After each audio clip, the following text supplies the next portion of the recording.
7 बजे ही निकल गई थी।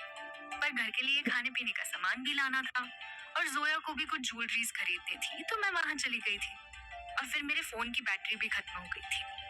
मैं परेशान हो रहा था, पर अभी तुम ठीक हो तो मैं रिलैक्स्ड हूँ। चलो अब जल्दी से दरवाजा खोलो, तुम्हारे लिए एक सरप्राइज है। आरव ने मुस्कुराते हुए उसके हाथ से जल्दी से सामान का बैग लिया और उसे घर की चाबी दे दी। मेरे लिए क्या सरप्राइज है, बताओ ना। हाँ बाबा, सरप्राइज है तुम्हारे लिए, पर मैं नहीं बताऊंगा। तुम डोर खुद खोलो और देख लो। वैसे तुम्हारा जो भी सरप्राइज हो, मुझे तो बहुत ही पसंद आने वाला है। आरव ने घर का दरवाजा ओपन कर दिया। घर की सारी फर्नीचर, सारा सामान, सब कुछ नया था। घर को देखकर ऐसा लग रहा था जैसे पुराने घर में सारी चीजें नई हो गई हो। आरव, ये हमारा घर है? अरे अदिति, दरवाजा तो तुमने खोला है। शायद घर तो हमारा ही था, पर तुम मुझसे क्यों पूछ रही हो? लेकिन अदिति ने फूलों से बना वो हार्ट का शेप देखा और उसके साइड से घर के अंदर आ गई। घर के सामान को गौर से देखते हुए उसने कंफ्यूजन में कहा, हमारे घर में ये सब कुछ बदल कैसे गया? वो रेफ्रिजरेटर इतना बड़ा कैसे हो गया? घर का सोफा सेट ये ब्लू कैसे हो गया? Tea table, dining table, TV, सब कुछ बदल गया है आरव। तुम्हारी मॉम ने घर का सारा सामान नए घर में शिफ्ट कर लिया था, तो मैंने डिसाइड किया कि मैं अपने घर के लिए सारा सामान नया ले लूंगा। बताओ, मेरा सरप्राइज कैसा लगा? अदिति ने शॉक्ड होकर अपने मुंह पर हाथ रख लिया। उसे समझ नहीं आ रहा था वो क्या बोले। हाँ, मुझे बहुत पसंद आया। तुम इसी सरप्राइज की बात कर रहे थे? पर आरव, तुम्हारे पास इतने पैसे कहाँ से आए? वो लॉटरी में जो पैसे तुमने जीते थे, क्या उसमें से पैसे बच गए थे? आरव ने लॉटरी का एक्सक्यूज अदिति को पहले ही दे दिया था। अगर वो दोबारा लॉटरी का नाम लेता तो जरूर अदिति को उस पर शक हो जाता। ऑफ कोर्स नहीं, ये सारा सामान मैंने अपने पापा के दिए हुए पैसों से खरीदा है। तुम्हारे पापा? अदिति को याद आया जब उन्होंने शादी की थी तब आरव की फैमिली में से कोई भी उनकी शादी में नहीं आया था। तब आरव ने बताया था कि उसका उसकी फैमिली के साथ रिलेशन ठीक नहीं था। उसकी मम्मी और उसके पापा अलग रहते थे, इसलिए उसके बारे में भी कोई नहीं सोचता था। पर तुमने तो मुझे बताया था कि अंकल तुम्हारी परवाह नहीं करते, तो उन्होंने अचानक तुम्हें पैसे कैसे दे दिए? आरव ने स्माइल किया और कहा, मेरे पापा को शायद अब मेरी फिक्र होने लगी है। अब सिचुएशन जैसी भी होती थी, वो तो मैं उनका बेटा ही ना। शायद उन्हें रियलाइज हो गया हो कि वो मेरा ख्याल ना रख सके, इसलिए उन्होंने मेरे अकाउंट में पैसे ट्रांसफर करवा दिए। वो तुमसे मिलने नहीं आए थे, अकाउंट में पैसे ट्रांसफर किए? हाँ। ओह ओके, अब सब कुछ समझ में आ गया। अच्छा, अगर वो यहाँ पर आ गए तो क्या मैं भी उन्हें डैड बोलूंगी? वो अभी नहीं आएंगे अदिति, डोंट वरी। और जब वो आएंगे तो मैं खुद उन्हें तुमसे मिलवाऊंगा। अंबानी फैमिली को आरव की शादी के बारे में कोई भी आइडिया नहीं था और आरव की भी हिम्मत नहीं थी कि वो अपनी फैमिली में ये बात बता सके कि उसकी शादी हो चुकी है। आज तक उसकी फैमिली में जो भी शादियां हुई थी वो किसी बिजनेस फैमिली से ही हुई थी। उनका ये सोचना था कि अगर अपने बिजनेस को और अपने पैसे को हमेशा बढ़ते हुए रखना है तो शादियां हमेशा एक डील के रूप में होनी चाहिए। आज अदिति की फैमिली उनके घर से चली गई थी। ये बात सोचकर अदिति आज पूरे दिन सैड थी, लेकिन अब आरव ने उसे बहुत अच्छा सरप्राइज दिया था। वो जाकर पूरे घर को देखने लगी। आरव, तुम्हारे पास पैसे बचे हैं क्या अभी? हाँ, वो कुछ पैसे रह गए थे। अदिति ने अपने पर्स से अपना कार्ड निकाला और आरव की तरफ बढ़ा दिया। कल होटल की पार्टी का जो भी बिल हुआ था वो मैंने रणवीर को दे दिया था। उसे छोड़कर इसमें अभी भी कुछ पैसे रह गए हैं। तुम मेरे पैसे लेकर और अपने पैसे इसमें मिलाकर एक अच्छी सी कार देख लो। आरव ने अदिति से वो कार्ड ले लिया, लेकिन वो अदिति के पैसे नहीं खर्च करने वाला था। अदिति ने दिन रात मेहनत कर पिछले 3 सालों में वो पैसे जमा किए थे। वो कैसे उन पैसों को खर्च कर सकता था? अदिति, मेरे पास तुम्हारे लिए और एक सरप्राइज है। और एक सरप्राइज? अदिति ने आरव की तरफ डिसबिलीफ के साथ देखा। पिछले कुछ दिनों से आरव अदिति को इतने सरप्राइज दे रहा था जितना उसने पिछले 3 सालों में नहीं दिया था। कहाँ है सरप्राइज? अब क्या खरीदा है तुमने? आरव ने अपने जैकेट के बटन को खोल दिया और जैकेट को अलग किया। उसका अंदर का व्हाइट कलर का शर्ट अब पूरी तरह से दिख रहा था। अदिति ने देखा उसकी व्हाइट शर्ट पर रेड लिपस्टिक से कुछ लिखा हुआ था, कियारा अग्रवाल। इसका क्या मतलब है? ये सिग्नेचर खुद कियारा अग्रवाल ने किया है अदिति। याद है, तुमने मुझसे कहा था कि तुम्हें कियारा अग्रवाल बहुत ज्यादा पसंद है। मुझे आज ही उससे मिलने का मौका मिला, तो मैंने उससे ये ऑटोग्राफ तुम्हारे लिए ले लिया। ये सिग्नेचर सच में कियारा अग्रवाल ने किए हैं? तुम उनसे कैसे मिल पाए? आरव कोई जवाब देता तभी उनके घर के दरवाजे पर किसी ने जोर से नॉक किया। अदिति दी, डोर ओपन करो। आरव 2 मिनट रुको, मैं शनाया के लिए डोर ओपन करके आती हूँ। अदिति भाग कर गई और उसने जल्दी से डोर ओपन कर दिया। शनाया, तुम इस वक्त यहाँ? सब ठीक तो है ना? शनाया आरव को घूरते हुए बोली। मॉम को आपकी चिंता हो रही थी, इसलिए उन्होंने मुझसे कहा कि मैं एक बार आपको देखाऊं। कहीं कोई आपको परेशान तो नहीं कर रहा है? लास्ट लाइन शनाया ने आरव को घूरते हुए कहा था। थैंक गॉड, मुझे लगा पता नहीं क्या हो गया। वैसे बिल्कुल सही समय पर आई हो। जल्दी से अंदर आओ, मेरे पास तुम्हारे लिए बहुत अच्छा सरप्राइज है। शनाया को बीना जी ने इसलिए भेजा था ताकि वो पता लगा सके कि घर का सारा सामान ले जाने के बाद कहीं अदिति उनसे नाराज तो नहीं है या वो तकलीफ में तो नहीं है। ये सच था कि वो आरव को बिल्कुल पसंद नहीं करती थी, लेकिन अदिति उनकी बायोलॉजिकल डॉटर थी और ना चाहते हुए भी उन्हें अपनी बेटी की फिक्र रहती थी। और अगर अदिति उदास होती या परेशान होती तो कोई तो होना चाहिए जो उसकी हेल्प कर सके, इसलिए उन्होंने शनाया को भेजा था। शनाया ने जैसे ही घर के अंदर कदम रखा, उसकी आंखें हैरानी से बड़ी हो गई। घर में न्यू फर्नीचर्स और नया सामान साफ साफ दिखाई दे रहा था। दी, आपने ये सारा सामान नया खरीदा? अदिति ने प्यार से आरव की तरफ देखा जो उसके पास में ही खड़ा था। ये सब तो तुम्हारे जीजू ने खरीदा है, मैं तो अभी बस थोड़ी देर पहले ही वापस आई हूँ। शनाया ने घूर कर आरव की तरफ देखा। शनाया के मन में चल रहा था कि आरव उसकी बहन के पैसे उड़ा रहा है। यही वो सरप्राइज था जो आप मुझे दिखाना चाह रही थी? नहीं, सरप्राइज तो तुम्हारे जीजू के पास है। अदिति शनाया को अपने साथ खींचकर आरव के सामने लेकर चली गई और आरव के कंधे से उसकी जैकेट को हटाते हुए बोली, आरव दिखाओ ना। आरव ने वो कोट हटा दिया। ये सिग्नेचर देख रही हो? ये सुपरस्टार कियारा अग्रवाल के सिग्नेचर है। तुम्हें हमेशा से ही कियारा अग्रवाल बहुत पसंद थी ना, तो ये रहा तुम्हारे लिए एक छोटा सा सरप्राइज। शनाया ने पहले अदिति की तरफ देखा और फिर आरव के एक्सप्रेशंस की तरफ। तुम्हें शर्म नहीं आ रही आरव? तुम अपनी इन हरकतों से मेरी बहन को बेवकूफ बना रहे हो। अदिति शनाया के सामने आ गई और कंफ्यूजन से पूछते हुए बोली, क्या बोल रही हो तुम शनाया? दी, तुम सच में बेवकूफ हो या बेवकूफ बनने का नाटक कर रही हो? शनाया के चेहरे पर डिसअपॉइंटमेंट के एक्सप्रेशंस आ गए। उसने अपने हाथ को आरव की चेस्ट की तरफ पॉइंट आउट किया। क्या आपको सच में लगता है कि ये कियारा अग्रवाल का ही सिग्नेचर है? आप इतनी बेवकूफ हैं कि आरव की इस छोटी बात को मान गई। कियारा अग्रवाल जैसी सुपरस्टार आरव जैसे मामूली आदमी को ऑटोग्राफ भी दे रही है, और वो भी चेस्ट पर, और वो भी अपने लिपस्टिक से। इस बात का कोई सेंस है? अरे उसका स्टेटस क्या है और हमारे अंबानी जीजू की क्या हैसियत है? मुझे पक्का यकीन है कि आपके हस्बैंड का किसी के साथ अफेयर चल रहा है और उस लड़की ने आरव जीजू के चेस्ट पर किस किया होगा और लिपस्टिक का निशान मिटाने के लिए ये बहाना बना रहे हैं।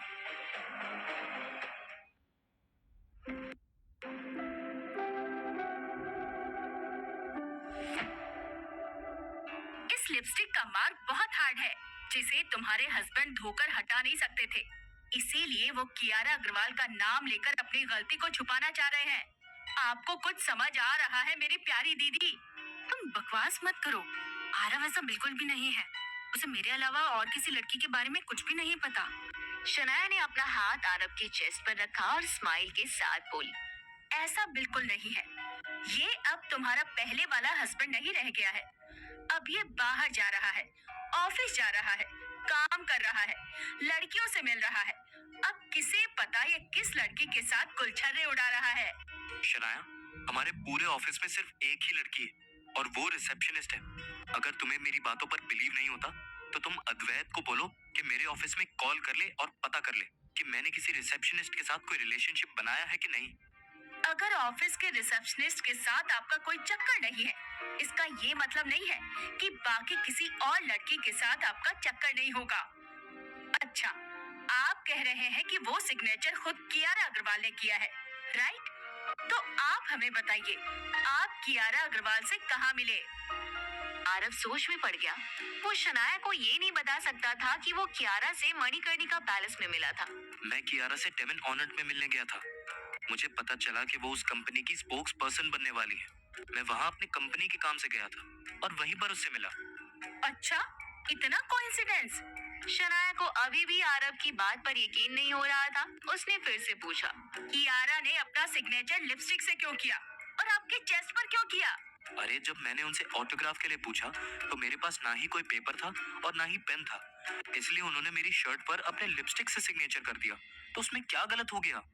आरव ने अपने चेहरे को अदिति की तरफ मोड़ा और उसके हाथ को प्यार से अपने हाथ में थाम लिया। अदिति, मुझे कोई फर्क नहीं पड़ता कि कोई मेरी बातों पर भरोसा करता है या नहीं, बस तुम्हें मुझ पर ट्रस्ट होना चाहिए। शनाया, मुझे आरव पर पूरा भरोसा है, तो प्लीज तुम इस टॉपिक को यहीं पर बंद कर दो। दी, मैं जो भी कर रही हूँ आपके भले के लिए कर रही हूँ। अगर आरव आपके साथ धोखा कर रहा होगा तो आपके लिए बहुत बड़ी प्रॉब्लम हो जाएगी, लेकिन कोई बात नहीं, इसका पर्दाफाश तो मैं करके रहूंगी। अभी कुछ दिनों में कियारा का कॉन्सर्ट होने वाला है और अद्वैत मुझे वहाँ लेकर जाने वाला है। आप दोनों भी हमारे साथ चलो, फिर हम ट्राई करेंगे कि हम कियारा का सिग्नेचर ले पाएं और फिर हम उसके ओरिजिनल सिग्नेचर को इस सिग्नेचर से कंपेयर करेंगे। शनाया देखो, इतना सब कुछ करने की ना कोई जरूरत नहीं है। हम डायरेक्टली कियारा से मिलेंगे और उससे फेस टू फेस पूछ लेंगे। उसे जरूर मेरा फेस याद होगा। वो तुम्हें क्यों याद रखेगी? तुम्हारे सिर्फ नाम में ही अंबानी है, तुम सच में कहीं के अंबानी नहीं हो। वो भले ही मुझे याद ना रखे, लेकिन उसे वो ऑटोग्राफ जरूर याद होगा। मैं उस दिन यही शर्ट पहनूंगा और उससे पूछ लूंगा। ठीक है अदिति दी, तब तक आप मेक श्योर करना आरव इस शर्ट को धो ना दे। अदिति बस हैरान और परेशान होकर कभी आरव को देख रही थी तो कभी शनाया को देख रही थी। एक तरफ उसका हस्बैंड था और एक तरफ उसकी बहन थी। उनकी शादी की शुरुआत में आरव और शनाया का रिश्ता अच्छा था, लेकिन अब उन दोनों को देखकर ऐसा लगता था जैसे वो दोनों दुनिया के सबसे बड़े दुश्मन हैं। अच्छा वो सब छोड़ो, शनाया, आरव, तुम दोनों यहाँ आओ। मैं अपने साथ खाने के लिए सामान लाई हूँ, हम वो मिलकर खाते हैं। नहीं दी, मैं घर जाकर खाऊंगी। बाय द वे, मुझे आपको ये भी बताना था कि कल नए घर की खुशी में मॉम ने एक पार्टी रखी है जिसमें हमारे सारे रिलेटिव्स आ रहे हैं, तो मम्मी ने कहा है मैं आपको भी इन्फॉर्म कर दूं। आप अकॉर्डिंगली तैयार हो जाइएगा। और रही बात आरव की, तो वो चाहे तो आ सकते हैं और चाहे तो नहीं। अगर मैं सजेस्ट करूं तो इन्हें तो नहीं आना चाहिए, लेकिन अगर खुद की इंसल्ट कराना चाहते हैं तो जरूर जाए। मुझे जो कहना था मैंने कह दिया, अब मैं जा रही हूँ। शनाया पीछे मुड़ी और घर के बाहर निकल गई। पार्टी की बात सुनकर अदिति के चेहरे पर टेंशन आने लगी थी। उसने आरव के चेहरे की तरफ देखा। उसकी फैमिली में कोई भी ऐसा नहीं था जो इजी टू अप्रोचेबल हो। सब बहुत ही ज्यादा एरोगेंट थे, स्पेशली अदिति की बड़ी माँ। वो जब भी आरव से मिलती थी हमेशा आरव की बहुत इंसल्ट करती थी। और बीना जी का भी आरव को नापसंद करना उन्हीं रीजंस में से एक था, क्योंकि शादी के बाद आरव की वजह से उनका स्टेटस डाउन हो गया था। आरव, कल तुम पार्टी में चल रहे हो ना? ऑफ कोर्स यस, मैं भी तो तुम्हारी फैमिली का मेंबर हूँ, है ना? और अगर मैं नहीं आया तो कहीं लोगों को ऐसा ना लगे कि तुम्हारे और मेरे रिश्ते के बीच में कोई दरार आ गई। अदिति ने आरव को गले लगा लिया और उसके लिए अभी से सॉरी फील करने लगी थी। आरव, अगर मेरी आंटी ने तुम्हें कुछ भी गलत कह दिया जो तुम्हें अच्छा ना लगे तो प्लीज उसे दिल पर मत लेना। हम कल पार्टी में जाएंगे, डिनर करेंगे और सीधे घर वापस आ जाएंगे। ठीक है, जैसा तुम बोलो हम वैसा ही करेंगे। दोनों ने साथ में डिनर किया। अदिति ने आते हुए ही दोनों के लिए रेस्टोरेंट से खाना पैक करवा लिया था। खाना खाने के बाद आरव ने अदिति की तरफ देखकर शरारत भरे अंदाज में कहा, अदिति, आज घर में कोई नहीं है, सिर्फ मैं और तुम हो। तुम्हें नहीं लगता हमें कुछ करना चाहिए? ओके, लेकिन क्या? आरव अपनी चेयर से उठकर अदिति के सामने आ गया और अगले ही पल उसे अपनी गोद में उठा लिया। अरे ये क्या कर रहे हो तुम? वही जिसका हम दोनों को काफी दिनों से इंतजार था, रोमांस। अदिति के गाल शर्म से लाल हो गए। आरव अदिति को लेकर अपने बेडरूम में चला गया। अदिति ने कमरे में चारों तरफ देखा, चारों तरफ कैंडल्स जल रही थी। ये सब देखकर अदिति सरप्राइज हो गई। ये सब तुमने कब किया? आरव उसके सामने आकर बैठ गया और उसके हाथ पर प्यार से किस करते हुए बोला, तभी जब मैं तुम्हारा इंतजार कर रहा था। अदिति के चेहरे पर एक बड़ी सी मुस्कुराहट आ गई। पिछले 3 सालों में हर बढ़ते दिनों के साथ आरव के लिए उसका प्यार बढ़ते ही जा रहा था। मैं कपड़े चेंज। अदिति आगे कुछ बोलती इसके पहले ही आरव ने अदिति के ब्लाउज की डोरी को खोल दिया और फिर उसके हुक को खोल दिया। आरव ने अदिति के नेक पर किस किया। आरव के गर्म सांसों को महसूस करते हुए अदिति उसमें खोने लगी। आरव ने अदिति के होंठों पर किस कर लिया। Baby, you are so beautiful. Aditi भी उसका साथ देने लगी। आरव ने अदिति के कपड़े हटा दिए और उसे बेड पर किस करने लगा। आरव लगातार उसकी पूरी बॉडी पर किस कर रहा था। I want you. I'm coming, baby.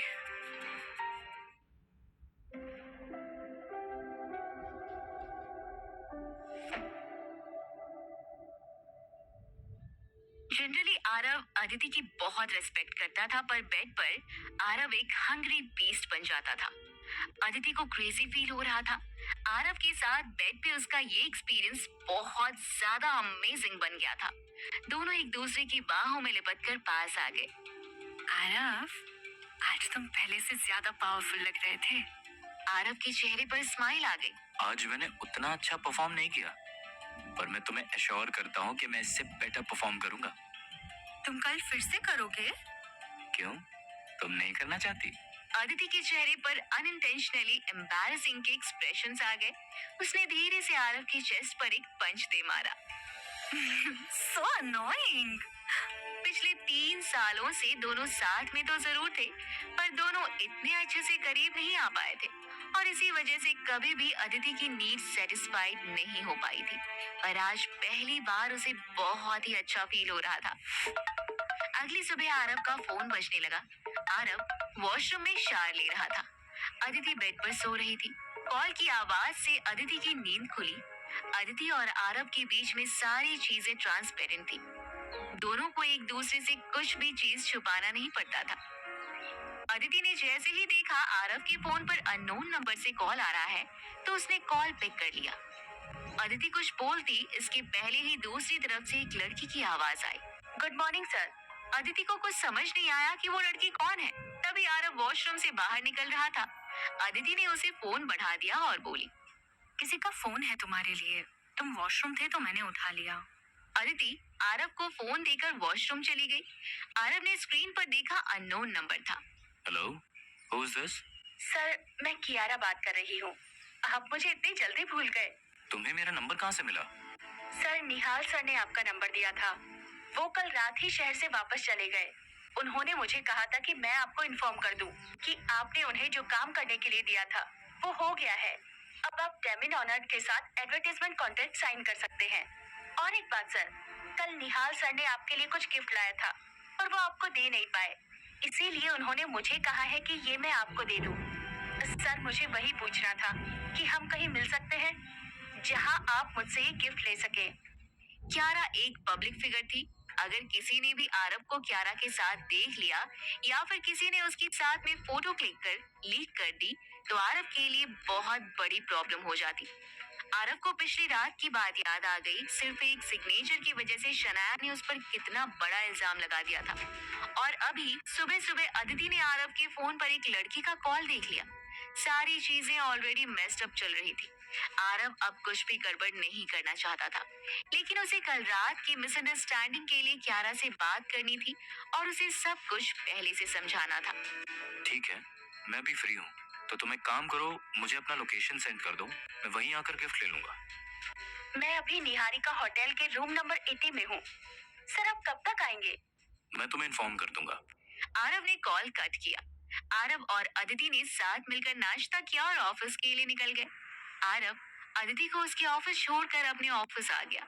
आज वो 15 मिनट पहले ही ऑफिस पहुंच गया था, इसलिए उसे आज साइन इन करने में कोई भी प्रॉब्लम नहीं हुई। रोज की तरह आज भी मॉर्निंग मीटिंग हुई और आरव ऑफिस से बाहर निकल गया। आज उसने कार देखने के लिए एक BMW शोरूम में अपॉइंटमेंट पहले से ही बुक कर लिया था। वो शोरूम के रिसेप्शन में पहुंच गया। एक्सक्यूज मी, आज मैंने कार देखने के लिए अपॉइंटमेंट बुक किया था। शायद मिस नेहा ने मेरा अपॉइंटमेंट बुक किया है। रिसेप्शनिस्ट ने वहां नेहा को बुलाया। सामने से एक लड़की मुस्कुराते हुए वहां चली आ रही थी। आज उसने सोच लिया था कि वो कम से कम एक कार तो सेल करके रहेगी, पर जैसे ही उसने आरव के कपड़े देखे, उसके चेहरे का रंग उड़ गया। ऐसे बहुत से लोग थे जो रोज ही कंपनी में BMW देखने के लिए आते थे, पर उनमें से आधे से भी कम लोग ही ऐसे थे जो एक्चुअल में कार खरीदते थे।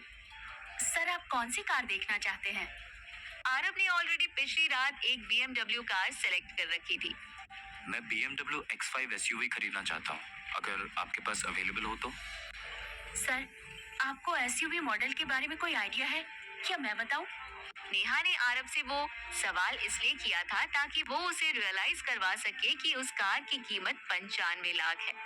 नहीं नहीं, आपको बताने की कोई जरूरत नहीं है। अगर आपके पास ये कार अवेलेबल है तो मैं इसे अभी ले जाऊंगा। ये लीजिए, ये मेरा कार्ड है, इसका पासवर्ड 00000 है। नेहा शॉक्ड होकर आरव को देखने लगी। आज तक नेहा ने जिस भी क्लाइंट को अटेंड किया था, सब पहले कार को चलाकर देखते थे, उसके बाद उसे खरीदने के बारे में सोचते थे। लेकिन यहाँ तो ना आरव ने प्राइस पूछा था और ना ही चलाकर देखा था, वो बस कार खरीदने आ गया था। क्या हुआ? ये कार अवेलेबल नहीं है? नेहा जैसे अपने होश में आई, उसने हड़बड़ाते हुए कहा, ऐसा नहीं है सर, बिल्कुल है। सर, BMW के डिफरेंट स्टाइल्स हैं और सब कार स्टाइल, प्राइस और क्वालिटी के ऊपर डिपेंड कर रहा है। क्या मैं इनके बारे में आपको डिटेल में बताऊं? नहीं नहीं, इसकी कोई जरूरत नहीं है। मेरी कोई भी कस्टम मेड डिमांड नहीं है। जो भी मॉडल अवेलेबल है आप बस वही दे दीजिए। बस मेरी एक छोटी सी रिक्वेस्ट है कि मुझे गाड़ी अभी की अभी चाहिए। ओके सर, ये लग्जरी स्टाइल है।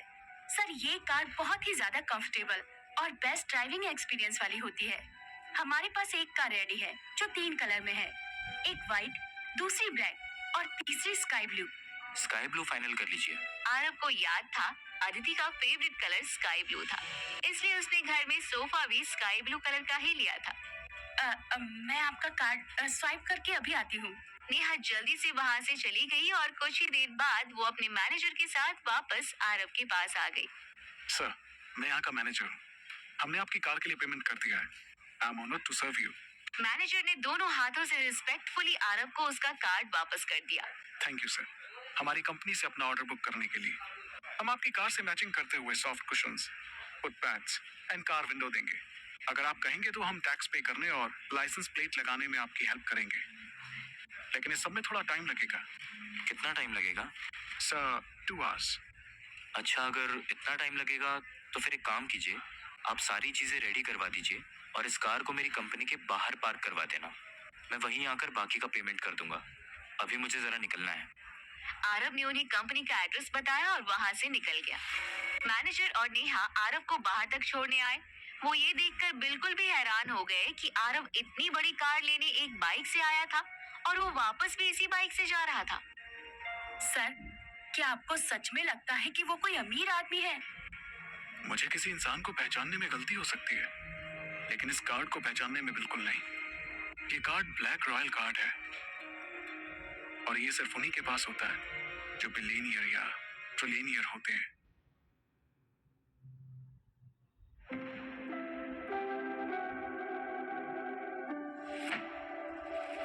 आरव होटल से निकलकर अपनी बाइक से अपने घर आ गया। घर में उसने गिफ्ट्स के बॉक्स को रख दिया और बाइक से शॉपिंग मॉल की तरफ निकल गया। अब तक अदिति उसका सारा खर्च उठा रही थी। उसे कहीं बाहर जाना नहीं होता था, इस वजह से उसके पास कैजुअल स्पोर्ट्स वेयर कपड़े ही थे। उसके पास सिर्फ 2 फॉर्मल सूट था, एक उसकी शादी का और दूसरा अभी कुछ दिनों पहले अदिति ने उसे गिफ्ट किया था। दूसरी सूट में अब कियारा का सिग्नेचर था और इस वजह से आरव उस सूट को नहीं पहन सकता था और कल डेनिम ओनर की मीटिंग के लिए उसे कोई फॉर्मल सूट पहनकर जाना था। इसलिए उसने एक ऑर्डिनरी लोकल स्टोर से एक सूट लिया और एक लेदर शूज लिया। वो घर आ गया। उसने घर में अपने लिए कुछ खाना बनाया, फिर उसे खाते हुए टीवी ऑन कर रेस्ट करने लगा। ऐसी लाइफ उसकी मदर इन लॉ की थी। जब आरव काम नहीं करता था तब आरव रोज सुबह उठकर साफ सफाई करता, कपड़े धोता, खाना बनाता। बीना जी को किसी भी बात की कोई चिंता नहीं थी। वो दिन भर बस टीवी देखकर स्नैक्स खाती रहती थी। टीवी देखते हुए आरव की आंख कब लग गई उसे पता ही नहीं चला। फोन की रिंग की आवाज सुनकर आरव की नींद खुली। आरव ने जैसे ही कॉल उठाया, दूसरी तरफ से एक आदमी की आवाज आई। सर, मैं कार की कंपनी का मैनेजर बोल रहा हूँ। आपके इंस्ट्रक्शंस के अकॉर्डिंग मैंने कार को ऑलरेडी आपकी कंपनी के बाहर रखवा दिया है। आप प्लीज एक बार चेक कर लेंगे। आरव ने अपने हाथ में बंधे हैंड वॉच की तरफ देखा।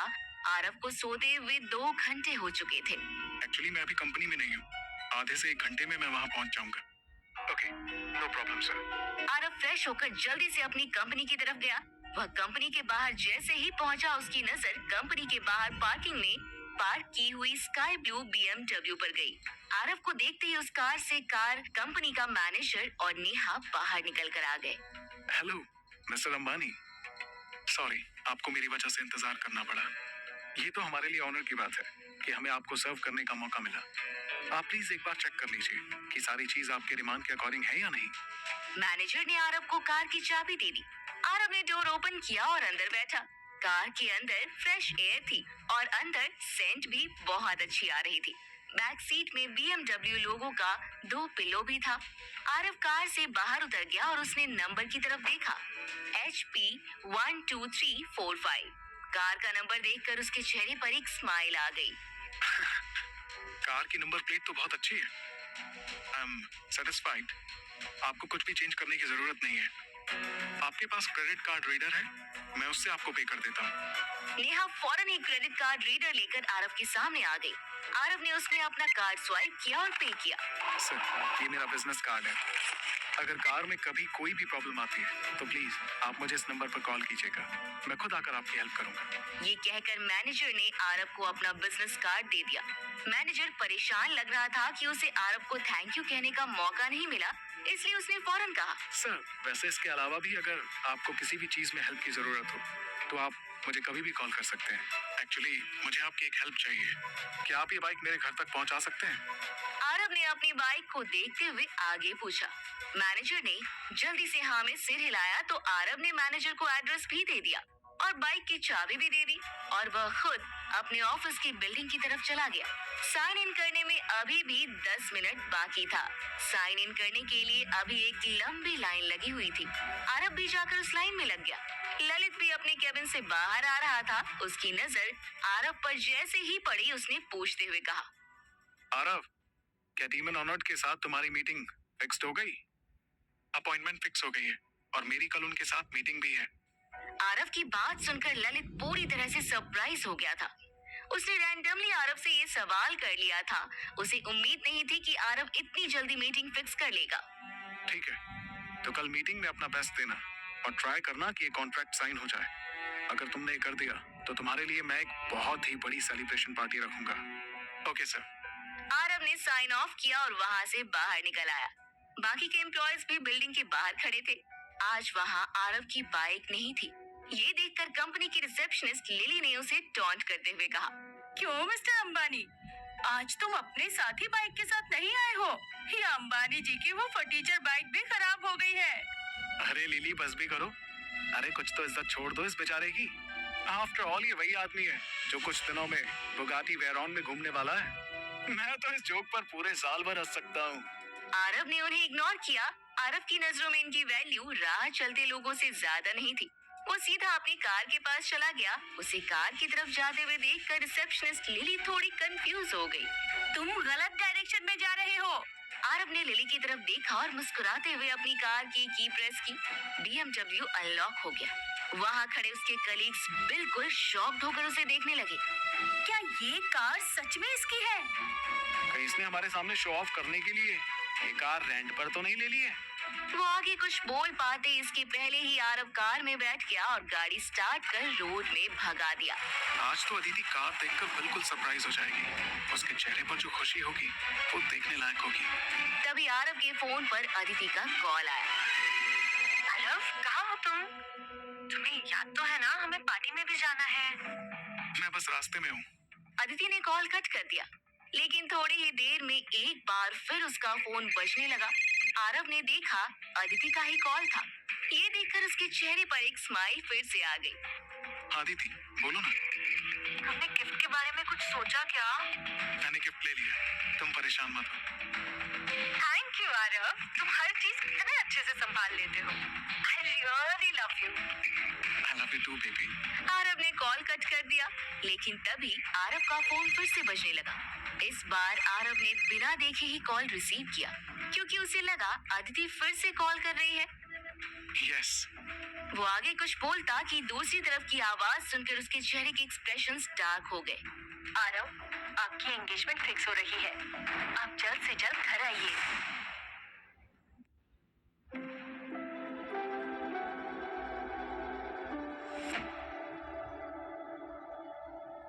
आरव की गाड़ी अदिति के ऑफिस के सामने पहुंच गई थी। ये फोन कॉल, इसका कुछ करना होगा, लेकिन क्या? अपने सामने brand new sky blue BMW X7 को देखकर भी अदिति ने कार पर ज्यादा ध्यान नहीं दिया, लेकिन उसके साथ में खड़ी जोया की नजर जैसे ही उस कार पर पड़ी, वो ड्राइवर सीट पर बैठा आदमी की तरफ देखने लगी। लेकिन जैसे ही उसने आरव को वहाँ बैठा हुआ देखा, उसकी आंखें बड़ी हो गई, जैसे उसने कोई भूत देख लिया हो। आरव, क्या यही तुम्हारी नई गाड़ी है जिसे तुम खरीदने वाले थे? जोया के साथ उसका बॉयफ्रेंड रजत भी जल्दी से गाड़ी के पास आया और गाड़ी का लोगो चेक करने लगा। उसे शक था कि BMW का लोगो असली है या नकली। ये तो BMW X7 है ना? आरव ने मुस्कुराते हुए कार का डोर ओपन किया और बाहर आ गया। मुझे लगा नहीं था कि तुम भी असली सामान की पहचान कर सकते हो। रजत ने आरव की बात को इग्नोर किया और जल्दी से अदिति की तरफ मुड़ा। तुमने आरव को कार खरीदने के लिए कितने पैसे दिए थे? यही कोई 30 लाख रुपए। क्यों, क्या हुआ? कार अच्छी नहीं है क्या? यहाँ कोई प्रॉब्लम है? मुझे क्या प्रॉब्लम हो सकती है? तुम खुद अपने कलीग से पूछ लो। एक BMW X7 का प्राइस कितना है? क्या 30 लाख में BMW आ सकता है? जेम्स, जो अदिति का कलीग था, उसने अपनी आंखों से अपना चश्मा हटाया और बिना कोई एक्सप्रेशन के बोला, BMW X7 1 करोड़ से शुरू होती है। अदिति को गाड़ियों के बारे में कुछ भी नहीं पता था। उसने जब गाड़ी की रेट सुनी तो उसके होश उड़ गए। इतनी महंगी गाड़ी? जोया आरव की तरफ घूरते हुए देखने लगी। अदिति ने तुम्हें सिर्फ 30 लाख दिया, तो फिर तुमने 1 करोड़ की गाड़ी कैसे ले ली? और ऊपर से टैक्स का पैसा, वो कहाँ से लाए तुम? तुमने कार खरीदी है या चुरा कर लाए हो? तुम्हें हमेशा से ऐसा क्यों लगता है कि जब कोई कुछ नया लेता है तो चुरा कर ही लाता है? अगर तुमने ये गाड़ी चोरी की है तो ये तो अच्छी बात है, पर ये गाड़ी चुराना इम्पॉसिबल है क्योंकि इनमें चाबियां नहीं होती। मतलब तुमने ये गाड़ी इंस्टॉलमेंट में ली है। अगर ऐसा है तो आरव, मेरी बात ध्यान से सुनो। इतनी महंगी गाड़ी खरीदना तुम्हारी औकात से बाहर है, तो तुम इसे वापस कर कोई नॉर्मल सेकंड हैंड गाड़ी ले लो। तुम्हारे लिए वही बेटर रहेगा। आरव ने गाड़ी में से एक कार्ड निकाला और उसे रजत की तरफ फेंक दिया। रजत ने उसे कैच कर लिया। इस कार्ड में जहाँ से मैंने ये गाड़ी ली है उस शोरूम का नंबर है। तुम उन्हें कॉल करके इस गाड़ी की बाकी की जानकारी ले लो। Now please excuse us. वहाँ खड़ी जोया, रजत और जेम्स आरव के फियरलेस एक्सप्रेशंस को देखकर हैरान हो गए। जोया ने रजत के हाथ से वो कार्ड ले लिया। वो सोचने लगी कि अगर उसने कार्ड के नंबर पर कॉल किया और दूसरी तरफ से ये कंफर्म हो गया कि वो कार आरव ने खरीदी है, तो वो बात उसके लिए बहुत एम्बैरेसिंग हो जाएगी। अदिति, मैं तुम्हें बता रही हूँ, ये कार इंस्टॉलमेंट की है और मुझे डर है कि अब से तुम्हारी हर मंथ की सैलरी इसकी किस्तों को चुकाने में ना चली जाए और एक बार फिर तुम अपने इस नाकाबिल हस्बैंड के फैलाए हुए रायते को साफ करती रह जाओ। आरव ने जोया को इग्नोर कर अदिति के लिए कार का डोर ओपन कर दिया। अदिति, हमें देर हो रही है। मॉम हमारा वेट कर रही होंगी। देर हो गई तो पता है ना कि मॉम और घर के बड़े लोग गुस्सा करेंगे। अदिति जोया और रजत के सामने आरव से कार को लेकर कोई भी सवाल नहीं करना चाहती थी। वो नहीं चाहती थी कि उसके किसी भी सवाल से आरव एम्बैरस फील करे। जोया, मेरे मॉम डैड ने हमारे नए घर पर अपने रिलेटिव्स को इनवाइट किया है, तो अब हमें निकलना होगा। हम कल मिलते हैं। बाय। अदिति पैसेंजर सीट पर आकर बैठ गई। आरव बिना किसी पर ध्यान दिए अपनी ड्राइवर सीट पर बैठ गया और गाड़ी रोड पर भगाने लगा। कुछ दूर जाने के बाद अदिति कार में पड़े हुए गाड़ी के डॉक्यूमेंट्स को उठाकर देखने लगी। आरव, क्या सच में तुमने ये कार इंस्टॉलमेंट में नहीं लिया है? अदिति, तुम्हें मुझ पर भरोसा है ना? मैं दूसरों को दिखाने के लिए कभी भी कोई चीज नहीं करता हूँ। ये बात तुम्हें पता है ना? मुझे तुम पर भरोसा है आरव, पर अब हम बेबी प्लान करने का सोच रहे हैं। अब से हमें बहुत सोच समझ कर चलना होगा।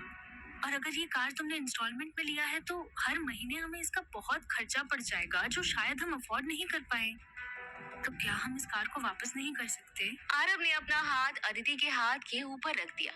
अदिति, तुम बेफिक्र रहो।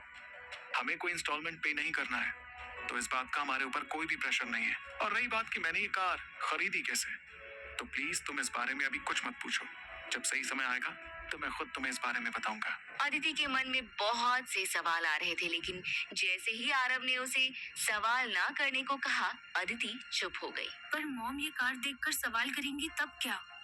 और शायद डैड भी कुछ दिनों में वापस आ रहे हैं, उन्हें भी जवाब देना होगा।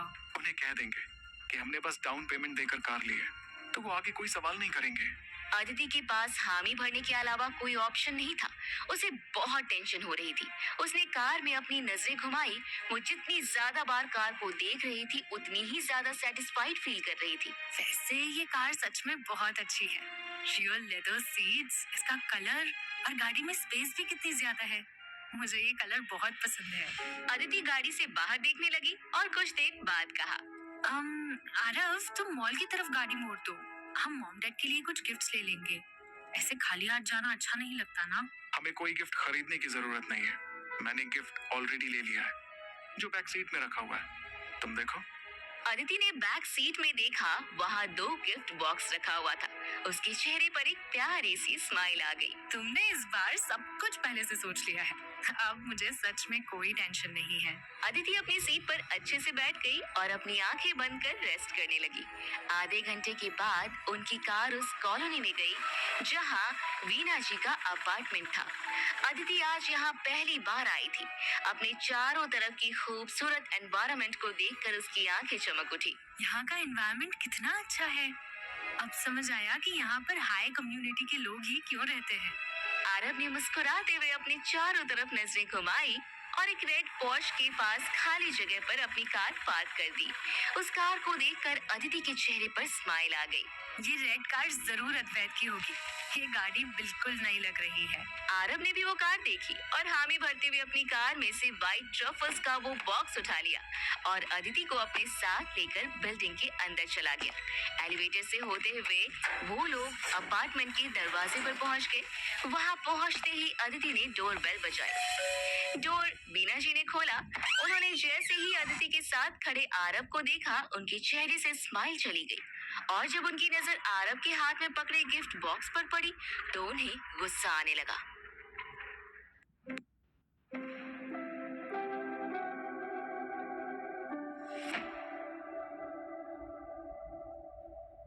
तुम इतना लेट क्यों आए हो?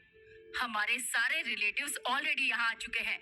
हम सब तुम्हारा ही इंतजार कर रहे थे, लेकिन हर बार की तरह इस बार भी तुमने हमें जलील करने का एक भी मौका नहीं छोड़ा। आरव ने अपना सिर झुका लिया। ये पहली बार नहीं था जब फैमिली गैदरिंग्स में उसका वेलकम इस तरह से हुआ हो। वो और अदिति ने जैसे ही घर के अंदर अपने कदम रखे, उनकी नजर वहाँ पर बैठे बहुत से लोगों पर पड़ी। वो सभी उनकी फैमिली के रिलेटिव्स थे। आरव और अदिति एक एक कर सबसे मिल रहे थे। नमस्ते अंकल, नमस्ते आंटी। नमस्ते अंकल, कैसे हैं आप? बड़ों के साथ साथ वहाँ कुछ आरव और अदिति के हम उम्र भी थे और कुछ छोटे बच्चे भी थे। वो सब अदिति के कजन्स थे। अदिति की बड़ी माँ कोकिला, जो पिंक साड़ी पहने, एक प्यारा सा पर्ल का नेकलेस पहने सज धज के बैठी हुई थी। आरव को देखते ही उन्होंने मुंह बना लिया। अदिति, तुम इतनी देर से क्यों आई? सब ठीक तो है? ऑफिस से निकलने में थोड़ी सी देर हो गई और फिर रास्ते में बहुत ट्रैफिक था, इसीलिए बस लेट हो गए। तुम्हारी सैलरी तो अच्छी है, लेकिन फिर भी वर्किंग आवर्स इतना ज्यादा है। तुम्हारा काम हमारे निखिल के जितना इजी नहीं है। अरे मैं भी कहा तुम्हें निखिल के बारे में बताने लगी। तुम तो निखिल से नहीं मिली हो ना? अदिति ने नाम से हिला दिया। कोकिला जी ने सामने ग्लासेस पहने खड़े हुए एक एवरेज हाइट वाले लड़के की तरफ इशारा किया। वो है निखिल, तुम्हारी कजिन ईशा का बॉयफ्रेंड। ये एक रियल एस्टेट कंपनी में काम करता है। जल्दी ही उसका प्रमोशन डिप्टी चीफ के तौर पर होने वाला है। ईशा और निखिल की जोड़ी तो मानो भगवान ने खुद बनाई है। निखिल अपनी जगह से प्राउडली चलते हुए अदिति के सामने आ गया। हेलो अदिति, मैंने सुना है कि तुम भी रियल एस्टेट में काम करती हो। हमारा काम तो एक दूसरे से कनेक्टेड है। अगर तुम्हें फ्यूचर में कभी भी किसी भी तरह की हेल्प की जरूरत हो तो प्लीज मुझे बताना। कोकिला की बेटी ईशा भी निखिल के साथ आकर खड़ी हो गई। अरे मैंने सुना है कि हमारे आरव जीजू भी अब कहीं काम करने लगे हैं। अगर ऐसा है तो उन्हें कुछ हजार रुपए तो मिल ही जाते होंगे ना? अदिति और आरव एक दूसरे को देख रहे थे। इस पूरे टाइम अदिति आरव का हाथ पकड़ी हुई थी। वो पहले से जानती थी कि आरव को लेकर उसकी फैमिली कैसा रिएक्ट करती है, इसलिए आरव भी फैमिली गैदरिंग में आ रहा है ये सुनने के बाद उसे आरव की फिक्र होने लगी थी। ईशा की ये बात सुनकर बीना जी गुस्से में वहाँ से चलती हुई आई और आरव पर चिल्लाते हुए बोली, ए लड़के, तुम अब तक यहाँ किसी बेवकूफ की तरह खड़े क्यों हो? तुम्हें तो किचन में जाकर हेड शेफ की हेल्प करनी चाहिए। अद्वैत ने स्पेशली अपने होटल के हेड शेफ को बुलाया है। तुम जाओ और जाकर उसकी हेल्प करो। आरव, मैं भी तुम्हारे साथ चलती हूँ। ईशा ने अदिति का हाथ पकड़कर उसे रोक लिया। अदिति दी, अभी तो हमने बात करनी शुरू की है और अभी तुम जाने की बात कर रही हो। क्या तुम हमसे बात नहीं करना चाहती? अरे ऐसे कैसे हो सकता है? तुम मेरी कजन हो, मैं भला तुमसे बात क्यों नहीं करना चाहूंगी? तो फिर आरव जीजू को अकेले जाने दो। तुम प्लीज हमारे साथ यहीं पर रुककर हमारे साथ बातें करो। आरव जानता था कि अदिति उसे अकेला नहीं छोड़ना चाहती थी और इसलिए उसने मुस्कुराते हुए अदिति को गिफ्ट बॉक्स दे दिया। अदिति, तुम सुबह से ही ऑफिस में काम कर रही थी, तुम यहीं बैठो और अपनी कजिन्स के साथ बातें करो। डोंट वरी, मैं ठीक हूँ, मैं कुछ देर में आता हूँ। ये कहकर आरव बिना अदिति का जवाब सुने किचन की तरफ चला गया। वहाँ हेड शेफ अपना काम कर रहे थे। हेड शेफ, यहाँ मैं आपकी हेल्प करने के लिए आया हूँ। क्या कुछ ऐसा है जिसमें मैं आपकी मदद कर सकता हूँ? हेड शेफ की नजर जैसे ही आरव पर पड़ी, उसे याद आया कि वो अदिति का हस्बैंड है। पिछली बार जब मिस्टर रणवीर उससे होटल में मिले थे, तब उन्होंने अदिति की टेबल के लिए स्पेशल डिश बनाने के लिए कहा था और उन्हें ये ऑर्डर दिया था कि वो अदिति और आरव के साथ बहुत ही प्यार से पेश आए। इसके अलावा उस दिन होटल में होटल के एक स्टाफ ने आरव पर बहुत गंदा इल्जाम लगाया था। इस वजह से भी हेड शेफ को आरव याद था। ओह मिस्टर अंबानी, थैंक यू मदद के लिए पूछने के लिए, पर मैं और मेरा असिस्टेंट हम दोनों मिलकर सारा काम संभाल लेंगे। यहाँ किचन में बहुत ही ज्यादा तेल और धुआं हो रहा है, आप बाहर जाकर वेट क्यों नहीं करते हैं? अरे कोई बात नहीं, मैंने अपने घर में भी किचन में बहुत काम किया है। आप मुझे कुछ वेजिटेबल्स दे दीजिए, मैं उन्हें धोकर कट कर लेता हूँ, चलेगा? आरव ने अपनी शर्ट की स्लीव्स को मोड़ दिया और वेजिटेबल्स उठाकर उन्हें धोने लगा। उसे पता था कि अगर वो बाहर जाता है तो उसकी बेइज्जती होनी ही है और इस वजह से अदिति पूरे टाइम उसके बारे में ही सोचती रहेगी। इससे बेटर वह किचन में रहकर शेफ की मदद कर सकता है, तो उसके लिए ये शाम आसानी से कट जाएगी। आरव की हेल्प करने के बाद हेड शेफ की कुकिंग और भी ज्यादा फास्ट हो गई। अद्वैत के इतने बड़े होटल में काम करते हुए हेड शेफ की कुकिंग बहुत अच्छी थी। वो इंडियन फूड बहुत अच्छे से बना लेता था, साथ में वेस्टर्न कुजीन भी अच्छे से बना लेता था। कुछ ही देर में खाना पूरी तरह से बनकर तैयार हो गया था और आरव और दोनों शेफ्स ने खाने को टेबल पर अच्छे से सजा दिया था। खाना सजाने के बाद बीना जी ने सबको टेबल पर इनवाइट किया। आरव जब तक अपने हाथ धोकर बाहर आया, तब तक सब ने अपनी अपनी सीट पकड़ ली थी। वहाँ एक भी चेयर खाली नहीं रह गया था। ये देखकर अदिति अपनी जगह से खड़ी हो गई। मॉम, घर में कोई एक्स्ट्रा चेयर है क्या? आरव के लिए कोई चेयर खाली नहीं है। बीना जी ने पास में रखे एक छोटे से टी टेबल की तरफ इशारा किया और मुंह बनाती हुई बोली, इस टेबल पर अभी और कोई नहीं बैठ सकता, तो उसे कुछ खाने को दे दो और वहाँ टी टेबल पर बैठने को बोलो। वहाँ सब कोई डाइनिंग टेबल पर बैठ गए थे, लेकिन घर का दामाद जो इतनी देर से किचन में कुकिंग में हेल्प कर रहा था, उसे ही बीना जी ने सबसे अलग बैठने को कह दिया। ये देखकर अदिति का चेहरा उतर गया, उसे बहुत बुरा फील होने लगा।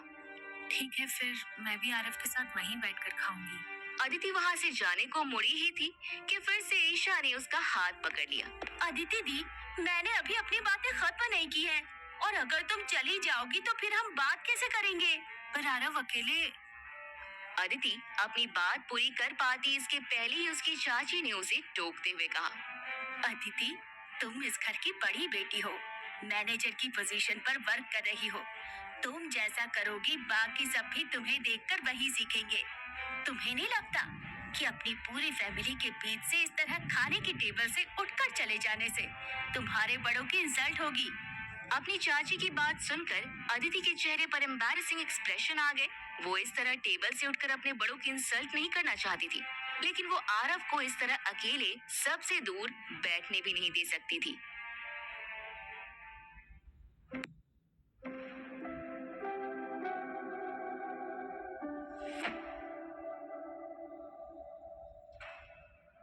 अदिति, तुम यहीं सबके साथ बैठो, मैं अकेले खा लूंगा। अदिति कुछ कह पाते इसके पहले ही बीना जी ने आरव को इग्नोर किया और मुस्कुराती हुई बोली, आज हम अपनी चंद्रा फैमिली की हैप्पीनेस सेलिब्रेट कर रहे हैं, तो हम सब खाना शुरू करें इसके पहले मैं कुछ कहना चाहती हूँ। सबसे पहले मैं अद्वैत से थैंक यू कहना चाहती हूँ कि उसने आज के दिन अपने सबसे इम्पोर्टेंट शेफ, अपने होटल के हेड शेफ को हमारे लिए खाना बनाने के लिए यहाँ बुलाया, जबकि हेड शेफ होटल में एक मंथ में सिर्फ 2 बार ही खाना प्रिपेयर करते हैं। हेड शेफ काफी सालों से अब्रॉड में काम कर रहे थे। उनके पास बहुत बड़ी बड़ी कंपनी में काम करने की एक्सपीरियंस है। वो जिस भी खाने को बस छू लेते हैं, उसकी कीमत लाखों की हो जाती है और उनकी खुद की सर्विस फीस भी लाखों में है। अदिति के दूसरे अंकल राजेश मुस्कुराते हुए बोले, भाभी, आप बहुत लकी हैं कि आपको अद्वैत जैसा दामाद मिला। मैं आपके बड़े दामाद आरव से कई गुना अच्छा है। अरे तुम पागल हो गए हो क्या? अद्वैत और आरव का कोई मुकाबला ही नहीं है।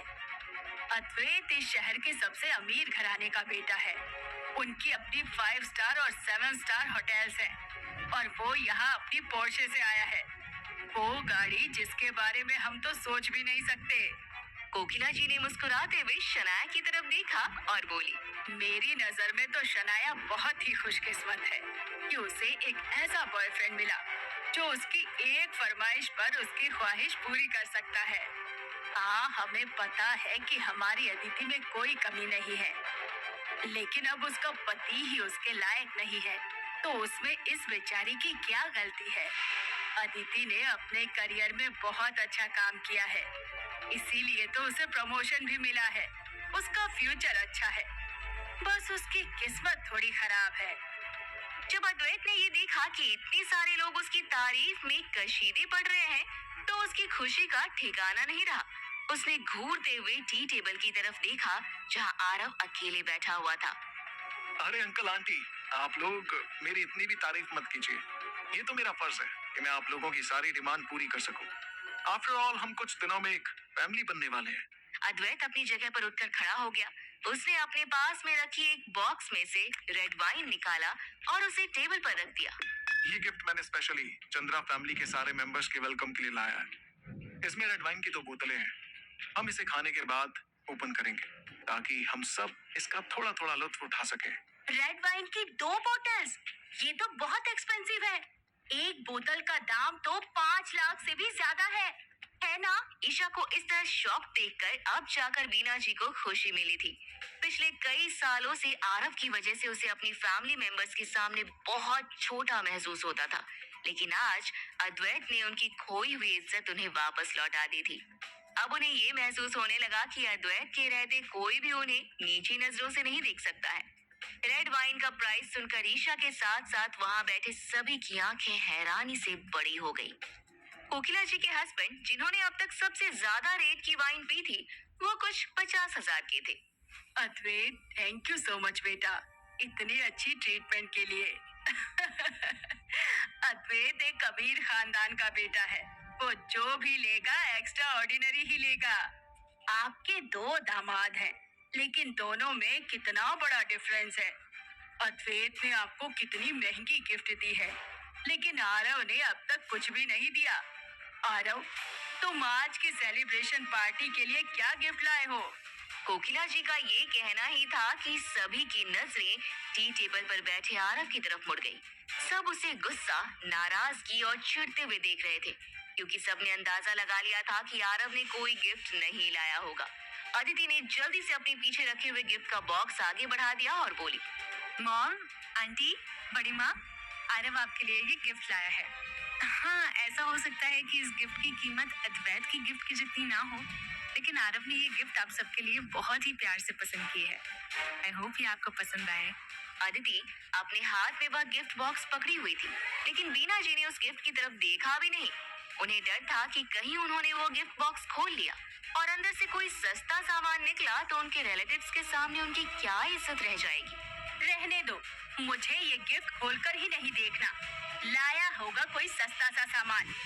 गिफ्ट खोलकर तुम क्यों अपनी बेइज्जती करवाना चाहती हो अदिति? अदिति हैरानी से बीना जी की तरफ देखने लगी, लेकिन तभी ईशा ने अदिति के हाथ से वह बॉक्स ले लिया और स्माइल करते हुए बोली, आंटी, अगर आरव जीजू ने गिफ्ट लाया है तो खोलकर देखते हैं ना, कि इसमें है क्या। वैसे भी आज पहली बार आपके लिए कुछ लाए हैं वो। ईशा ने जैसे ही वह गिफ्ट बॉक्स ओपन किया, उसने हैरानी से बॉक्स को टेबल के ऊपर रख दिया। ये कैसा गिफ्ट है और ये मिट्टी से क्यों सना हुआ है और इसका रंग इतना पीला पीला क्यों है। सबने हैरानी से टेबल पर रखे उस गिफ्ट की तरफ देखा। सब कंफ्यूज हो गए। टेबल पर उस बॉक्स में 5 मिट्टी से सनी कोई चीज थी। गिफ्ट देखकर सबका मूड खराब हो चुका था। ये कैसा गिफ्ट लाए हो तुम। ये मशरूम कोई गिफ्ट में देता है। मुझे पता है कि तुम कोई अच्छे गिफ्ट नहीं खरीद सकते, लेकिन इस तरह गिफ्ट देकर खुद का और हमारा मजाक क्यों बना रहे हो। तुम्हें क्या लगा था कि हम ये गिफ्ट सबके सामने ओपन नहीं करेंगे और तुम बच जाओगे। बीना जी की आंखें गुस्से से लाल हो गई थी। तुम ये सब जानबूझकर कर रहे हो ना आरव। तुम्हारे लिए इस घर में रहने की कोई जगह नहीं है। अभी इसी वक्त मेरे घर से बाहर निकल जाओ। बीना जी गुस्से से अपनी जगह से उठकर खड़ी हो गई और वह आरव की तरफ बढ़ी। अदिति घबराते हुए आरव की तरफ देखने लगी। उसे कुछ भी समझ नहीं आ रहा था। आरव, ये सब क्या है। हेड शेफ और उसके असिस्टेंट ने जैसे ही बाहर का शोर सुना, वो अपना हाथ धोकर बाहर आ गए। वहाँ बैठे सबके चेहरे पर गुस्सा साफ दिखाई दे रहा था। हेड शेफ परेशान हो गया। उसे लगा कहीं उसकी बनाई डिश में कोई गड़बड़ तो नहीं है। वो आगे आया। आप सब इतने नाराज क्यों लग रहे हैं? मेरी बनाई डिशेस आपको पसंद नहीं आई? नहीं शेफ, उनकी नाराजगी का आपके खाने से कोई लेना देना नहीं है। ये लोग तो इसलिए नाराज हैं क्योंकि यहाँ किसी बेकार आदमी ने रोड साइड से कुछ कचरा उठाकर गिफ्ट के तौर पर अंकल आंटी को दे दिया है, जिस वजह से ये लोग गुस्सा हैं। ईशा आरव को नीचा दिखाना चाहती थी और साथ ही वह बीना जी की अकड़ भी सुधारना चाहती थी। इसलिए उसने जल्दी से वह गिफ्ट बॉक्स को हेड शेफ की तरफ किया। आप देखिए, ये गिफ्ट हमारे किसी काम का नहीं है और यही गिफ्ट आरव जीजू ने अपने ससुराल वालों को बेवकूफ बनाने के लिए दिया है।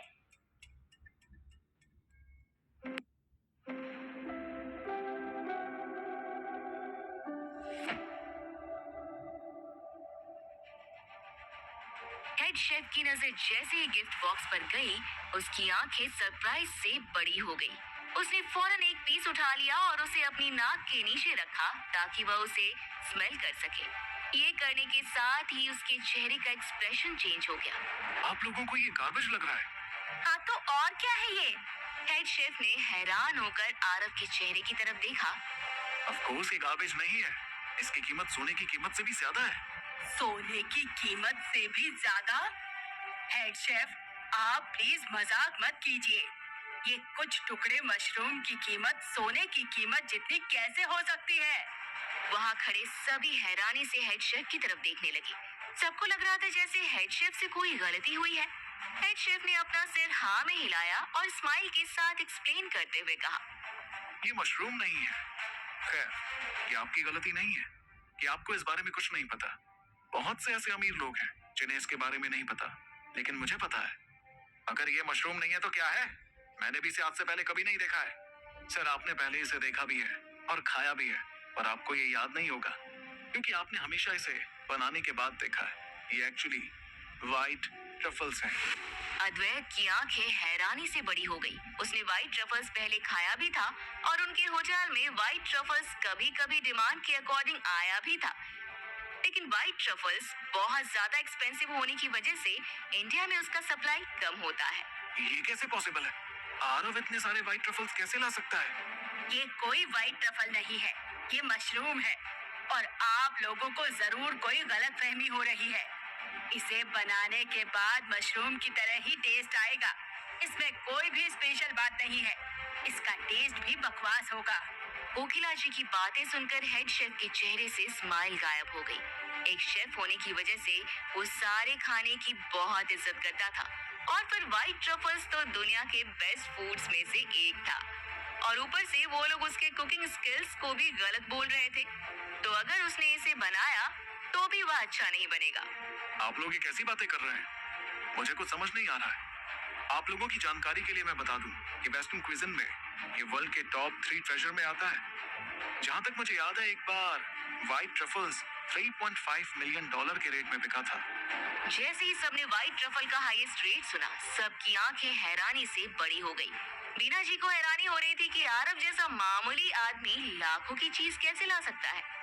फिर तो आरव के इन वाइट ट्रफल्स के सामने अद्वैत की वाइन्स की कोई कीमत ही नहीं है। मिस्टर अंबानी, इस तरह का टॉप ग्रेड व्हाइट ट्रफल बहुत रेयरली मिलता है। अगर आप मुझे परमिशन दें तो मैं ये डिश आपके लिए बनाना चाहता हूँ। सब आरव की तरफ देखने लगे। आप मेरी वाइफ से पूछ लीजिए, अगर वो चाहती है तो क्यों नहीं। हेड शेफ अदिति की तरफ मुड़ा। मुझे आपके लिए आज फिर से कुक कर बहुत खुशी होगी। अदिति कुछ देर के लिए कंफ्यूज हो गई, क्योंकि अभी तक वो उस व्हाइट ट्रफल्स की प्राइस को सुनकर शॉक से बाहर नहीं आ पाई थी। उसने वहां पर खड़े अपने सभी रिलेटिव्स की तरफ देखा। सबकी नजरें उन व्हाइट ट्रफल्स पर अटकी हुई थी। उनके चेहरे से साफ पता चल रहा था कि वो उन व्हाइट ट्रफल्स को ट्राई करना चाहते हैं। तो फिर से मैं आपको परेशान करना चाहूंगी, और अगर इतनी अच्छी और एक्सपेंसिव इंग्रेडिएंट आपको दी जाए तो मुझे यकीन है कि आप इसके साथ भी बिल्कुल जस्टिस करेंगे। अदिति की हामी सुनते ही हेड शेफ के चेहरे पर एक्साइटमेंट नजर आने लगी। आप सब लोग प्लीज कुछ देर इंतजार कीजिए, मैं ये डिश बना कर लाता हूँ। उसने वह गिफ्ट बॉक्स उठाया और खुशी से चहकते हुए किचन की तरफ चला गया। बीना जी की नजरें हेड शेफ का पीछा कर रही थी। इस वक्त उनका खून जल रहा था। उनकी नजरों में व्हाइट ट्रफल की कोई वैल्यू नहीं थी। वैल्यू थी तो बस उसकी कीमत की, क्योंकि लाखों की बात जो थी, जिन्हें अगर वो खाती है तो उससे बस उनका पेट भरेगा और कुछ नहीं। अदिति दी, आरव जैसा आदमी इतनी महंगी चीज कैसे खरीद सकता है? कहीं उसने फिर से आपके पैसे तो नहीं लिए? दीदी, आप मुझे गलत मत समझना, लेकिन आपको अपने पति के ऊपर कड़ी नजर रखनी होगी। अब से आप अपना 1 रुपया भी आरव जीजू के हाथों में मत दीजिए। और कल ही तो आप दोनों ने नई फर्नीचर्स खरीदी है, और आज आपने ये कुछ व्हाइट ट्रफल्स के लिए लाखों रुपए उड़ा दिए। आपकी सारी सेविंग्स आपका ये नकारा हस्बैंड उड़ा रहा है। शनाया, ऐसा नहीं है। अदिति आगे कुछ बोलती, इससे पहले ही बीना जी ने उसे गुस्से से घूरते हुए देखा और टोकती हुई बोली, ऐसा नहीं से क्या मतलब है अदिति? जब से वो हमारे घर में आया है तब से हमारी लाइफ में ग्रहण बनकर मंडरा रहा है। सालों से बिना कोई काम किए नकारा की तरह घर में बैठा हुआ है और हमारे पैसे उड़ा रहा है। और अब जाकर उसने काम करना शुरू किया तो पहले ही इतना ज्यादा पैसा उड़ा दिया। अब मैं श्योर हूँ कि आज नहीं तो कल ये हमारे फैमिली को पूरी तरह से बर्बाद करके छोड़ेगा। अदिति, अब से तुम अपनी मंथली सैलरी मुझे दोगी, और तुम फिक्र मत करो, मैं तुम्हारी सैलरी का 1% भी खर्च नहीं करूंगी। उसे बचा कर रखूंगी, ताकि जब भी तुम्हें अपने फ्यूचर में जरूरत हो तो तुम उसे खर्च कर सको, और ये लड़का तुम्हारे पैसों को हाथ भी न लगा पाए। अदिति अपने और आरव की बचाव में बहुत कुछ कहना चाहती थी, लेकिन उसे समझ नहीं आ रहा था कि वो शुरू कैसे करे। उसको पता था कि अब अगर उसने नई कार खरीदने की बात सबके सामने रखी तो पता नहीं सब कैसे रिएक्ट करेंगे। मॉम, मेरी शादी को 3 साल हो चुके हैं और मेरी मंथली सैलरी पर मेरे और मेरे हस्बैंड दोनों का हक है। हस्बैंड के पैसे हो या वाइफ के, उस पर दोनों का एक समान हक होता है। अगर मैं अपनी मंथली सैलरी आपको दे देती हूँ तो फिर हम दोनों को गुजारा कैसे होगा? अदिति दी, आप गलत कह रही हो। हाँ, आज आप जो काम कर रही हैं, उस पर आपका हक है, लेकिन आप ये मत भूलो कि आज आप जो कुछ भी हो सिर्फ हमारी मॉम और डैड की वजह से हो, और हमारे पेरेंट्स भी बूढ़े हो रहे हैं। हम जानते हैं कि आप अपनी पूरी सैलरी मॉम डैड को नहीं दे सकती, लेकिन कम से कम उसका आधा हिस्सा तो मॉम को दे सकती है ना। आप ये समझ लेना कि आप उनकी रिटायरमेंट के टाइम उनका खर्चा उठा रही हैं। मैंने भी ये सोच लिया है कि जब मेरी शादी होगी और जब मैं कमाने लगूंगी तो मैं भी अपनी आधी सैलरी मॉम डैड को दे दूंगी। अपनी बात कहने के बाद शनाया अद्वैत की तरफ मुड़ी। अद्वैत, तुम इस बात पर कुछ कहना चाहोगे? मुझे इसमें कोई प्रॉब्लम नहीं है। इनफैक्ट ये हमारी ड्यूटी है कि हम अपने पेरेंट्स की देखभाल करें। अब से मेरी जिम्मेदारी होगी कि हम अपने पेरेंट्स का ख्याल रखें और उनको सपोर्ट करें, और तुम्हारी जिम्मेदारी होगी कि तुम जैसे चाहो वैसे अपनी जिंदगी जी सकती हो। शनाया के चेहरे पर एक बड़ी सी स्माइल आ गई। उसने प्यार से अद्वैत का हाथ पकड़ लिया। अद्वैत, तुम कितने अच्छे हो।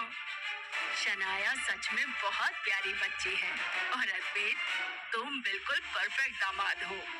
अदिति, तुम्हें तो अपनी बहन से कुछ सीखना चाहिए कि अपने पेरेंट्स का ख्याल कैसे रखते हैं। अदिति दी, शनाया बिल्कुल ठीक कह रही है, और मैं तो ये सोचकर हैरान हूँ कि आप अब तक अपनी सैलरी अपनी मॉम को क्यों नहीं देती थी। इसमें इतना सोचने वाली क्या बात है?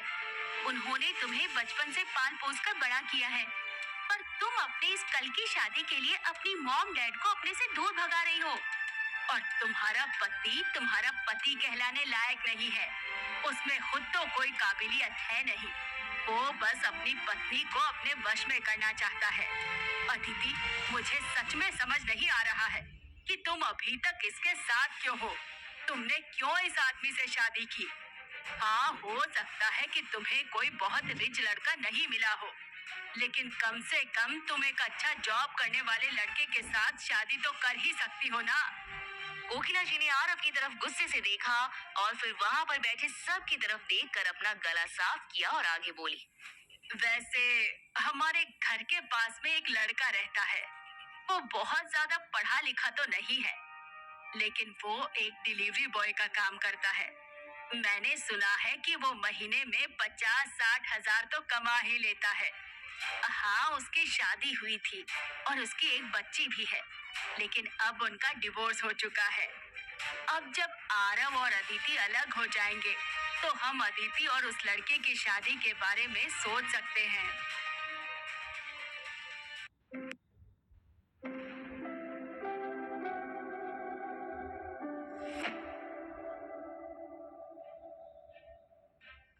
अदिति शॉक्ड होकर अपनी बड़ी माँ को देखने लगी। उसे समझ नहीं आ रहा था कि उसने कहाँ पर गलती कर दी। कुछ दिन पहले ही उसका प्रमोशन हुआ था। उसे ये घर प्रमोशन में गिफ्ट के तौर पर मिला है और उसने बिना कुछ सोचे समझे अपने पेरेंट्स को ये घर गिफ्ट में दे दिया और अब ये कह रहे थे कि वो एक अच्छी बेटी नहीं है। और तो और अब जब फाइनली उसने और आरव ने मिलकर अपनी फैमिली प्लानिंग शुरू कर दी थी, तो उनके सारे रिलेटिव्स मिलकर उसे आरव को छोड़ देने के बारे में सलाह दे रहे थे। अदिति को ये सब अच्छा नहीं लग रहा था। उसने कुछ कहने के लिए अपना मुंह खोला ही था कि इससे पहले ही बीना जी ने कोकिला की तरफ देखकर कहा, आप क्या बातें कर रही हैं? एक डिलीवरी बॉय से मेरी बेटी शादी करेगी, और वो भी तब जब वो लड़का तलाकशुदा है और उसकी एक बेटी भी है। अब हमारी अदिति की इतनी भी कोई खराब कंडीशन तो है नहीं कि वो किसी से भी शादी कर ले। जब अदिति आरव को डिवोर्स देगी, तो ऐसे और भी बहुत से लोग हैं जो अदिति को अपनी जान से ज्यादा चाहते हैं और उससे शादी करना चाहते हैं। मॉम, बड़ी माँ, आप दोनों ये कैसी बातें कर रही हैं? आप लोग मेरे डाइवोर्स की बात कैसे कर सकती हैं? मैं और आरव अपनी दुनिया में खुश हैं। आप लोग प्लीज ऐसी बात मत कीजिए। बीना जी ने उसे इग्नोर कर अपने चेहरे पर स्माइल लाते हुए कहा, एग्जाम्पल के लिए बताऊं तो अदिति जिस कंपनी में काम करती है, उस कंपनी की बॉस का बेटा भी अदिति को पसंद करता है। मैंने अदिति के कलीग से सुना कि अदिति को प्रमोशन भी उसी की वजह से मिला है। और फिर उस दिन जब हम सब होटल में डिनर कर रहे थे, तो अदिति का बॉस और उस कंपनी के डायरेक्टर नीरव खन्ना वहाँ पर खुद आया था अदिति से मिलने के लिए। और इतना ही नहीं, उन लोगों ने तो हमारे डिनर का बिल भी खुद पे किया। निखिल ने जैसे ही ये सुना, उसकी आंखें चमक उठी। नीरव खन्ना? आप नीरव खन्ना की बात कर रही हैं? वो तो मेरी इमीडिएट सुपीरियर है। क्या अदिति सच में उन्हें जानती है? कोई कुछ कहता इससे पहले ही अदिति ने नाम में सिर हिला दिया। मैं नहीं जानती उन्हें। उस दिन बस वो लोग भी बाय चांस उस होटल में आ गए थे और उनसे मुलाकात हो गई थी। अदिति, क्या तुम प्लीज अपने बॉस से बात करोगी और उनसे रिक्वेस्ट करोगी कि वो डायरेक्टर नीरज खन्ना से बात करें? अगर वो बात करेंगे ना, तो आई एम श्योर कि इस बार मेरा प्रमोशन पक्का है। अगर मैं इस बार नीरव खन्ना से अपना रिलेशनशिप बिल्ड कर लेता हूँ, तो प्रमोशन के बाद मैं जो चाहूँ वो पोस्ट मुझे मिल जाएगी। निखिल की बात सुनकर ईशा भी आशा भरी नजरों से अदिति की तरफ देखने लगी। अदिति दी, प्लीज आप हमारी मदद कर दीजिए। अगर निखिल को प्रमोशन मिल जाता है, तो आई एम प्रॉमिस कि हम फ्यूचर में आपका ध्यान रखेंगे। वहाँ बैठे सभी अदिति से कुछ कहने के बजाय बीना जी की तरफ आशा भरी नजरों से देखने लगे, क्योंकि उन्हें पता था अदिति की कमान बीना जी के हाथों में है। बीना, अगर अदिति के बॉस अदिति को इतना मानते हैं, तो जरूर अदिति हमारे इस मामले में मदद कर सकती है। हम सब एक ही फैमिली हैं, तो तुम्हें नहीं लगता कि इस क्रिटिकल मोमेंट में तुम्हें हमारी मदद करनी चाहिए? वो सभी भले अलग रहते थे, लेकिन थे तो आखिरी एक फैमिली ही। और इस तरह अपने फैमिली मेंबर्स को अपने सामने रिक्वेस्ट करते हुए देखकर बीना जी खुद को उनकी मदद करने के बारे में सोचने से रोक नहीं पाई। अदिति, तुमने देख लिया ना कि तुम्हारी बड़ी मम्मी क्या चाहती है, तो तुम कल ही जाकर अपने बॉस से बात क्यों नहीं करती? ये सब बातें सुनकर अदिति बहुत परेशान हो गई। मॉम, आप कुछ भी बोल रही हैं। पहले ही मेरे बॉस ने मुझे क्लियर कर दिया है कि उनके मन में ऐसा कुछ भी नहीं है। उस दिन उन्होंने जो हमारे लिए बिल पे किया था वो इसीलिए क्योंकि वहाँ पर उनके ऑफिस के स्टाफ बैठे हुए थे। उन्हें लगा कि शायद मैं इतने लोगों का खर्चा नहीं उठा पाऊंगी, इसीलिए उन्होंने बिल पे कर दिया। और अब आप मुझे कह रही हैं कि मैं उनसे जाकर कहूँ कि वो अपने डायरेक्टर से बात करे। सबकी बातें सुनकर अदिति अब सच में नाखुश थी। अगर वो डायरेक्टर नीरव को जानती होती तो उनके लिए निखिल की मदद करना कोई बड़ी बात नहीं थी, लेकिन यहाँ सिचुएशन अलग थी। वो डायरेक्टर नीरव को बिल्कुल भी नहीं जानती थी। इनफैक्ट उसकी तो उसके बॉस के साथ बातचीत भी 2-4 बार हुई थी। उनके बीच में ऐसा कोई कनेक्शन नहीं था जिससे वह डायरेक्टली जाकर अपने बॉस से निखिल के बारे में बात कर सके। लेकिन अपनी माँ की बात सुनकर वो हैरान थी। अदिति बेटा, मैंने पहले तुमसे कभी कुछ नहीं मांगा है, और आज जब मैं पहली बार तुमसे कुछ कह रही हूँ तो तुम बहाने देकर मना कर रही हो। बड़ी माँ, मैं मना नहीं कर रही हूँ, बस बात यह है कि मैं इस मैटर में आपकी कोई मदद नहीं कर सकती। अदिति की ना सुनने के बाद निखिल नाराज होकर उसे देखने लगा। उसने अपना हाथ क्रॉस किया और अपने चेस्ट पर रख लिया। हम सब एक फैमिली है, और दी इतनी छोटी सी बात के लिए मेरी हेल्प नहीं कर सकती? आजकल कोई चाहे कितना भी अपना बनने का ढोंग कर ले, लेकिन एक दूसरे को आगे बढ़ते हुए नहीं देख सकते। अगर तुम हमारी मदद नहीं करना चाहती हो तो कोई बात नहीं। मैं समझ रहा हूँ कि शायद तुम्हारी अपनी फैमिली के साथ रिश्ते सही नहीं है। क्या अपनी फैमिली की तुम्हारी नजर में कोई वैल्यू नहीं है? सब नाखुश होकर अदिति की तरफ देख रहे थे। बीना जी का भी चेहरा उतर गया था। आज शाम से ही वो सबके सामने अदिति की तारीफ पर तारीफ किए जा रही थी कि अदिति का प्रमोशन हुआ है, अदिति की सैलरी कितनी है, अदिति बहुत अच्छा काम कर रही है। लेकिन अब अदिति ने मदद करने से इनकार कर सबको नाराज कर दिया था। अदिति, चाहे बात कैसी भी हो, घर की हो या प्रोफेशनल वर्क हो, बिना कोशिश किए कभी भी हार नहीं माननी चाहिए। तुम एक बार कोशिश करके तो देखो, एक बार अपने बॉस से बात करके तो देखो, क्या पता काम हो जाए। और अगर काम नहीं भी होता है तो कोई बात नहीं, फिर तुम्हारी बड़ी माँ तुम्हें कुछ नहीं कहेंगी, लेकिन तुम्हें कोशिश तो करनी होगी। अब अदिति कुछ कहती इससे पहले ही अद्वैत ने सबका ध्यान अपनी तरफ खींचने की कोशिश की। मेरे पापा भी डायरेक्टर नीरव को जानते हैं। अगर अदिति आप लोगों की मदद नहीं कर पा रही है तो मैं कोशिश करके देख सकता हूँ। अद्वैत की बात सुनकर निखिल और ईशा के चेहरे पर चमक आ गई। क्या सच में तुम हमारी मदद कर सकते हो? यस ऑफ कोर्स, मैं कोशिश करके देखता हूँ, देखते हैं क्या होता है। वैसे दूसरी कंपनी के इंटरनल प्रमोशन के बारे में ज्यादा इंटरफेयर कर सकते हैं या नहीं, ये तो मुझे आइडिया नहीं है, लेकिन मेरे डैड एक बार बात करके जरूर देख सकते हैं। थैंक यू सो मच अद्वैत, तुम्हारे पापा इतने बड़े आदमी हैं, जरूर डायरेक्टर के साथ उनका रिलेशन बहुत ही अच्छा होगा। आई एम ब्लेस्ड कि तुम मेरी मदद करने को मान गए। मैं तुम्हारा ये एहसान कभी नहीं भूलूंगा। अद्वैत ने निखिल के हाथ को पकड़ लिया। वो प्राउडली मुस्कुराने लगा। उसने सामने अकेले बैठे आरव की तरफ बेचारगी वाले एक्सप्रेशन से देखा। मुझसे बेटर बनने चला था, तुम कभी मुझसे बेटर बन ही नहीं सकते हो आरव। आरव, तुम हमें ज्वाइन क्यों नहीं करते हो? देखो बहुत अच्छी वाइन है, तुम्हें पसंद आएगी। नहीं थैंक यू, मुझे वापस जाते हुए ड्राइव करना है, और ड्रिंक करने के बाद हम ड्राइव नहीं कर सकते हैं। ड्राइव? आरव के मुंह से ड्राइव शब्द सुनकर वहां बैठे सब एक साथ आरव की तरफ देखने लगे।